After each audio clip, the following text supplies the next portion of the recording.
Bob Iger has never been in a situation like this. After having watched the town hall with Big Bob to shower Iger, and now the town hall with Nelson Peltz, it is clearer than ever.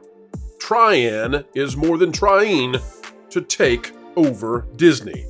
And for those who love the Disney company, well, that should have you excited. Hello folks, and welcome to the Pro Channel. We are happy to have each and every one of you out there with us yet again. Another video of pure, unfiltered excellence on the way. Mainstream media and journalists, get your notes ready. And for the audience out there who is used to this kind of content, sit back and relax as we keep you ahead of the culture curve. Today we're talking about Bob Iger versus Nelson Peltz and what exactly is going to transpire not only over this next month, but, dare I say, over the next year and a half. That's right, folks. We are preparing for what we believe to be a proxy battle that will not stop no matter what happens with the vote coming up. But rather, we believe all the way until April of next year, Trian is going to be trying to get more board seats. More board seats, even if they get some this time. Let's bring on the panel. Let's talk about it right now. What Peltz will say is the reason he couldn't answer our questions and provide data that refutes them is there is none. Bingo. Yes, exactly. There is none. There's no way out for Bob. They got him in a corner. Like you said, he punted him all the way back. He's at the other end of he's in his own end of the field, and he has nowhere to go. He's got to, hope for a Hail Mary, and there's no Hail Mary out here to be had at this point. So at this point, Bob is just like, you know what? Just ignore it. Just ignore it. Don't even bring it up. Don't even talk about it. But that gives all of that back to Peltz. Peltz is going to absolutely be able to jump all over his entire document. Hey, they didn't even want to talk about it.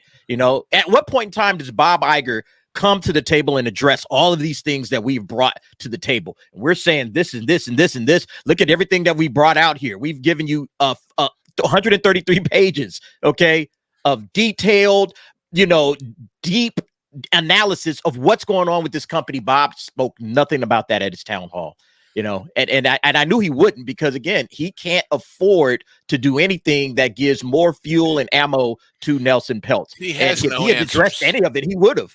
He would have said, well, I guess, there's, and he actually did. If you listen to read between the lines of some of this stuff, it sounded like he was kind of repeating things that Nelson Peltz had brought up. He's using some of those as his own talking points. But he really didn't, give him the credit for that. He just kind of says, oh yeah, we need more accountability. It's like, well, that's what Nelson Peltz is saying you don't have over at Disney. You don't have any accountability on the board. And that's one of the big problems. And so, yeah, we're going to have to, more quality over quantity. I think he mentioned that at some point in time. All of the things that we have been talking about, and it's in that white paper. So yeah, I think Bob is he had to do this the right way. I think this is the best way he could get out of it. Just ignore the noise, and just hope that and see what Nelson Peltz does. So what's Nelson Peltz going to say? Let me throw this to culture, because there's a second layer to this that the audience needs to know about, because our goal here is to keep them ahead of the culture curve. We want to explain things at a level that you're not going to hear in the mainstream tomorrow or later today as they analyze this. One of the things that Bob Iger has to know now, based on the white paper that's come out, and as we've discussed, it might have cost $500,000 to produce that thing. A team of experts for 6 months going through to get that kind of data. I mean, it is damning data. One of the things that Bob Iger has to know is that it's very unlikely now that Nelson Peltz is going to be done after this next vote. And what I mean by that is that no matter what happens, he's not done. So if he doesn't win, which I don't suspect he will this year, he's going to be back next year. And he's probably going to want more board seats, because I don't think this year is going to go well for Bob. And if he does win this year, I still suspect he's going to try to get more board seats next year, because he wants to have direct control over the successor. And so as I'm looking at this year and I hear what Bob Iger says, I know that the goal is to get across the line with this vote, and to be on the other side of it with all the board that he has currently.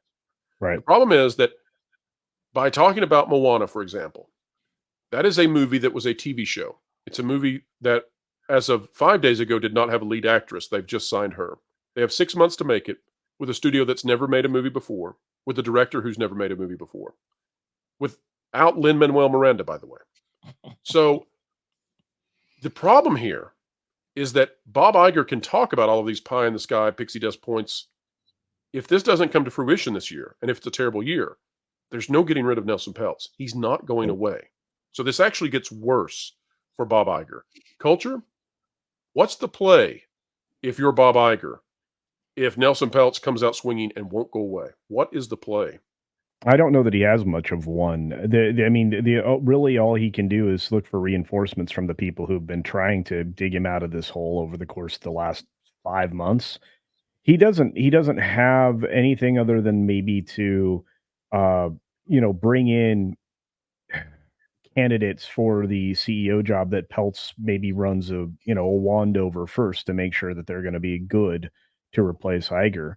The problem is that really during the course of this, all Bob did was reinforce his failures and not deliver on anything. As the DA said, I mean, he's right. He didn't say anything.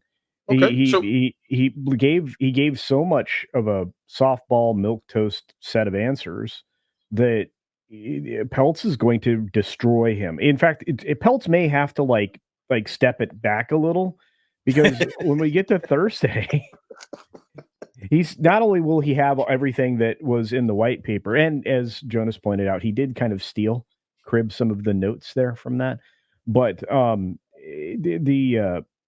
he's going to have to trip over himself not to just completely decimate Bob. Bob's not prepared. Bob's not playing at the level he used to play.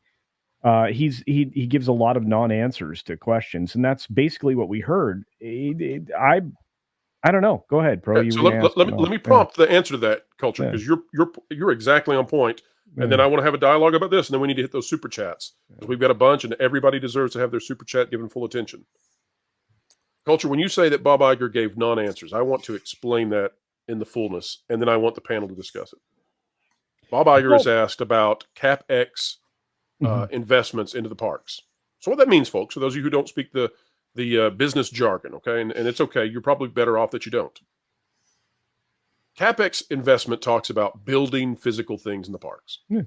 So you're talking about building new lands, you're talking about building new rides. Bob Iger was asked about this in a puff piece town hall that was clearly pre-planned to make him look good. So this is a softball question of softball questions. And Bob Iger's answer to what is your Capex strategy for the future? Like, are you going to build new stuff? Bob Iger's answer was, we have enough land to build 7 theme parks. We have enough land at Disneyland that you could add on 50%. Yes. ...